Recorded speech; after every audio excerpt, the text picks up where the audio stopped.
Assalamualaikum warahmatullahi wabarakatuh. Hai sahabat beriman, apa kabar?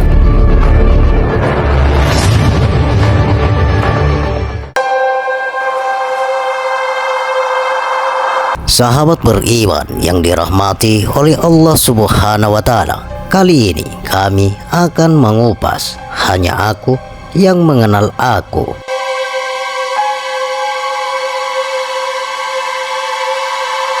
Zikir Allah pada dirinya secara hakikat.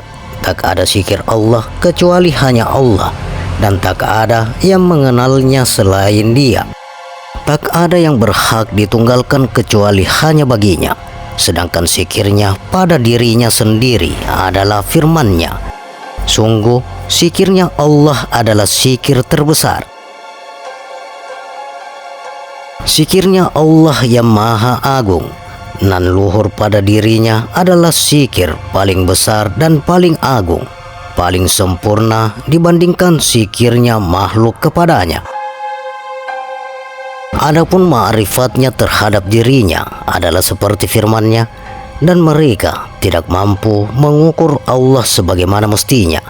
Allah Ta'ala lah yang maha mengenal kesempurnaan zat-Nya dan keagungan sifat-Nya. Selain Dia tidak mampu, apalagi hanya sebagai makhluk-Nya. Bagaimana seseorang bisa mengenal salah satu sifat dari sifat-sifat-Nya, sedangkan tauhidnya pada dirinya seperti firman-Nya, Allah menyaksikan sesungguhnya tidak ada Tuhan selain Dia. Maka Dialah yang maha mengetahui dengan tauhidnya secara hakiki dan paripurna. Sedangkan tauhidnya makhluk hanya menjadi setelah tauhidnya pada dirinya sendiri, lalu kemudian melimpahkan dari cahaya tauhidnya sedikit saja pada para malaikatnya yang diberi pengetahuan menurut kadar masing-masing. Apa yang sudah dibagikan kepada makhluk adalah bagian menurut ilmunya yang sudah ada sejak zaman asali. Maka wujudnya dikenal melalui cahaya tauhidnya, bukan dengan zat diri tauhidnya. Setiap orang yang mengenalnya senantiasa tidak mampu mengenalnya.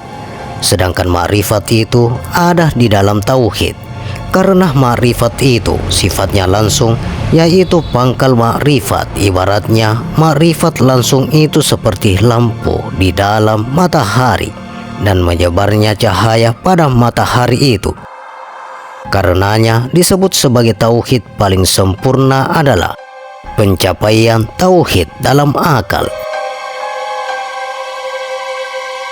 Kekuatan akal menjadi faktor argumentasi dan penetapan bukti dalam hati yang lebih berhak mandiri dalam rasa yakin, serta paling jelas menampakkan dalam argumen dan deskripsi yang berpadu dalam hati. Tak satu pun orang yang menemukan dengan bukti dan bukti-bukti langsung darinya dan mewujudkan hakikat dengan benar serta kritik yang benar dibanding penemuan akalnya yang tanpa mengekor maupun tanpa skeptis, sehingga tidak ada lagi sangkaan dan keraguan.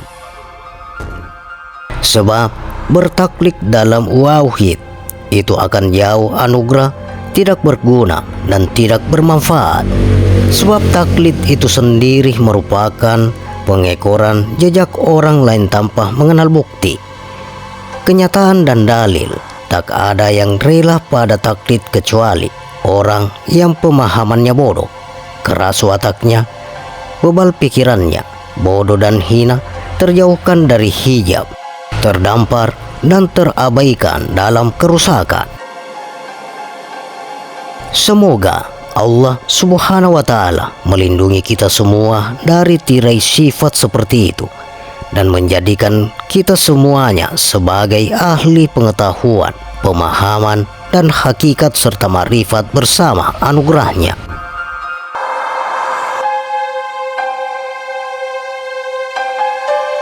Diriwayatkan dari Abu Sa'id Al-Khudri radhiyallahu anhu dari Nabi sallallahu alaihi wasallam, beliau bersabda, kalbu itu ada 4. Kalbu putih susu yang di dalamnya ada lampu yang memancarkan cahaya, itulah kalbu orang beriman. Dan kalbu hitam terbaik itulah kalbu orang kafir. Dan kalbu yang tertutup, yang terikat pada tutupnya, itulah kalbu orang munafik. Dan kalbu yang bermuka dua, di dalamnya ada iman dan kemunafikan. Iman di sini ibarat tumbuhan sayur yang mengalirkan air yang bagus, sedangkan munafik di sini ibarat luka bernanah yang menimbulkan kuman. Dari dua materi itu, manakah yang lebih menang? Maka hukumannya diberlakukan, atau apakah ia mukmin atau munafik? Sayyidina Ali, semoga Allah memuliakan wajahnya radhiyallahu anhu. Kalbu putih susu adalah karena proses pemutihannya yang dilakukan melalui suhud di dunia dan menyingkirkan hawa nafsunya. Sedangkan lampu yang memancarkan cahayanya adalah cahaya yakin, di mana rasa yakin tampak jelas. Sebagian sufi menegaskan, kalbu putih susu adalah pembersih kalbu melalui tauhid dari segala bentuk keraguan, kebimbangan, dan taklid, dan pengasingannya dari segala hal selain Allah Subhanahu wa Ta'ala. Adapun kalbu yang terbaik adalah kalbu yang menjadikan hawa nafsunya sebagai Tuhannya, dan Allah membiarkan sesat menurut ilmunya. Lalu Allah membalikannya sehingga pandangan langsungnya terhadap ilmu tauhid terbalik dengan memandang kegelapan pemikiran dan kemusyrikan. Inilah yang dikatakan sebagian arifin, kegelapan paling gulita adalah kegelapan ilmu, dan kebodohan terbodoh adalah kebodohan taklid. Kalbu yang tertutup adalah kalbu yang tertirai melalui kegelapan gulita kebodohan taklid, jauh dari memandang matahari nubuwah dan tauhid. Allah Subhanahu wa Ta'ala berfirman, mereka berkata, sesungguhnya kami mendapati bapak-bapak kami menganuti, dan sesungguhnya kami orang-orang yang mendapatkan petunjuk dengan mengikuti jejak mereka. Dan demikianlah kami tidak mengutus sebelum kamu seseorang memberi peringatan pun dalam satu negeri, melainkan orang-orang yang hidup mewah di negeri itu mengatakan, sesungguhnya kami dapati bapak-bapak kami menganut suatu agama, dan sesungguhnya kami adalah pengikut-pengikut jejak mereka. Al-Zukhruf ayat 23 sampai dengan 24. Dan bila ditanya pada mereka, ikutlah apa yang telah diturunkan Allah, mereka menjawab, tidak, namun kami mengikuti apa yang telah kami dapatkan dari bapak-bapak kami. Kolbu yang bermuka dua adalah kolbu yang penuh keraguan, mondar-mandir antara hawa nafsu dan cermin pengetahuannya. Dengan aib rasa aman dan aktivitasnya, ria sendiri adalah syirik, dan syirik itu menghapus amal. Ria terbesar adalah orang yang memamerkan iman.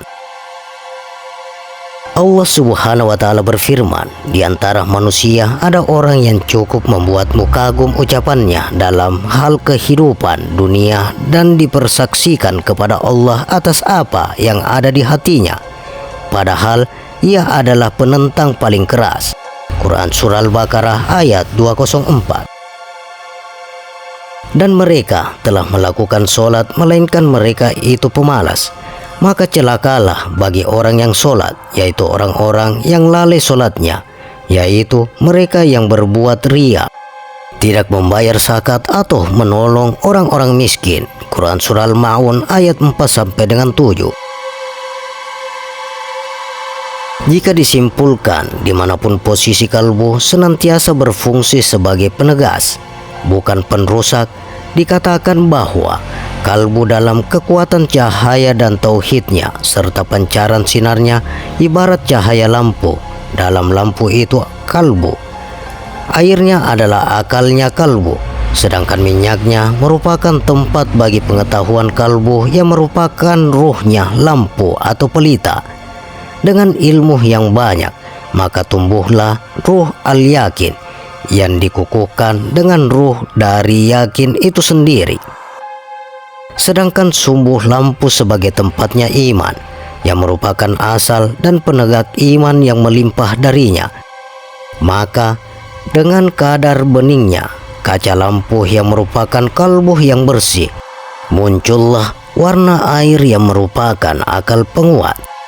Dan menurut kadar beningnya minyak, jernih dan meresapnya yang melebur yang merupakan ilmu, maka memancarlah cahaya an-nur yang merupakan tempatnya iman dalam potensinya ketika suhud, takut, dan penghormatan karismanya.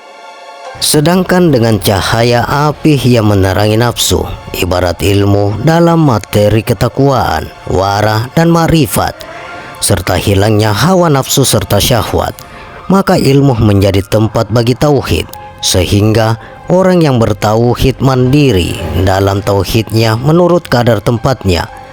Tawakal sebagai aktivitas kalbu, tauhid adalah ucapan kolbu, dan majelis tertinggi paling mulia adalah duduk disertai tafakkur di medan tauhid. Sepanjang kalbu meluas bersama ilmu, ia akan suhud di dunia. Lantas hawa nafsu, ambisi, imajinasi, dan angan-angan jadi sirna. Imannya semakin tambah dan tauhidnya semakin sempurna. Dikatakan pula, kalbu itu seperti istana dan dada seperti kursinya. Maka dada meluas dengan pengetahuan iman, melebar dengan cahayanya yakin. Jadilah kursi yang meluas ilmunya secara zohir di alam nyata dan secara batin di alam malakut di dalam dirinya dan lainnya. Maka jadilah aliran yang melimpah dalam kemakrifatan, berjalan penuh dengan kontemplasi dan beradab dengan akhlak paling luhur dalam sifat-sifatnya, sebagaimana riwayat dari Allah Subhanahu wa Ta'ala yang berfirman dalam hadits qudsi, "Hambaku senantiasa bertakarrub kepadaku dengan ibadah sunnah hingga aku mencintainya. Maka bila aku mencintainya, akulah pendengarannya yang dijadikan mendengar." Bila kalbu telah penat dengan tauhid, maka kalbu jadi istana atau arsy. Dengan sendirinya bersih dari sifat-sifat manusiawi yang dimuliakan dengan sifat-sifatnya yang luhur di tempat yang tinggi. Sedangkan ma'rifatnya membuang di tempat paling rendah. Pandangannya jadi sempurna dengan cahaya Ismus Sa'ad. Allah kedudukannya menjadi agung seagung arsy dibanding makhluk-makhluknya. Ia berakhlak dengan akhlak Allah Subhanahu wa Ta'ala.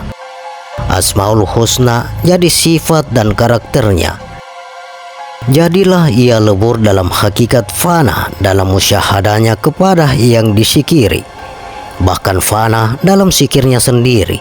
Lalu ia dikembalikan kepada makhluk dengan membawa rahmatnya, mengajak kepada makhluk menuju Allah Ta'ala bersama Allah Subhanahu wa Ta'ala, sebagaimana dalam hadis qudsi, "Arsiku dan kursiku dan langit-langitku tidak ada yang memuatku, dan hanya hati hambaku yang mampu memuatku." Makna dari memuat di situ adalah manifestasi tauhid dan iman, ilmu dan ma'rifat, yakin, cinta, dan keikhlasan sebagai anugerah yang istimewa dari Allah Subhanahu wa Ta'ala. Bukan yang dimaksud memuat itu adalah sesuatu yang terhampar dalam khayalan, penempatan atau hulul, indra, dan hukum logika semata.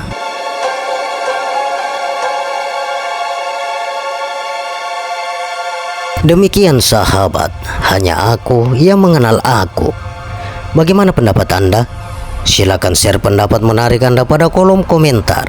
Semoga video ini bermanfaat dan bisa menambah keimanan dan ketakwaan kita kepada Allah Subhanahu wa Ta'ala, dan tentunya kita semakin cinta kepada Rasulullah Sallallahu Alaihi Wasallam. Terima kasih untuk sahabat-sahabatku yang telah menonton video ini. Sampai berjumpa kembali di video berikutnya. Wassalamualaikum warahmatullahi wabarakatuh.